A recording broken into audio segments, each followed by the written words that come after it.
দিয়েছে, আমার আলাদা করে বলার কিছু নেই। আমি একটা ইলেকট্রনিক্স চ্যানেলেও বলেছি, ফাইনাল পেজের ভোটের দিন সন্ধ্যাবেলাও বলেছি, তৃণমূল কংগ্রেসের থেকে ভারতীয় জনতা পার্টির আসন বেশি থাকে, আমি সংখ্যার মধ্যে যাব না।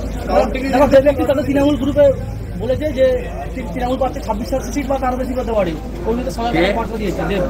দেব মানে যে ওই এনামুলের ভাইয়ের কাছ থেকে টাকা নিয়েছিল ওই দেব, নিম্নমানের চোর একটা, মোবাইল ফোন নিয়েছে, আর কি কি ঘড়ি নিয়েছে। তারপর ডাকাতের প্রশ্নের উত্তর দিতে হবে নাকি আমাকে?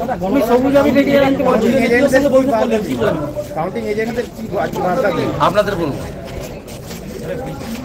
গণতন্ত্র রক্ষা করার ডু অর ডাই।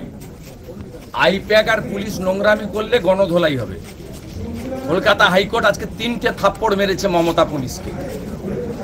এক, নন্দীগ্রামে আমাদের নেতা 6 জন নেতাকে একটা মুসলিম মেয়েকে ডেকে এনে ফলস মামলা করিয়েছে। এত নিম্নমানের মমতার পুলিশ, এর ফল ভোগ করতে হবে। এত পাপ করছে, ধ্বংস হয়ে যাবে, আমরা ঈশ্বরে বিশ্বাস করি।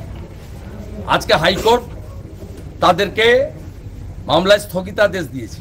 ডাক্তার প্রণব টুডুর মতো একজন জনজাতি মূলবাসী কৃতি ডাক্তার, তাকে এই কাছেই গড়বেতার খড়কুসমাতে কিছু মমতা ব্যানার্জির জিহাদি জঙ্গি টেরারিস্ট শাহজাহানের মতো প্রকাশ্যে মেরেছে, মাথা ফাটিয়েছে।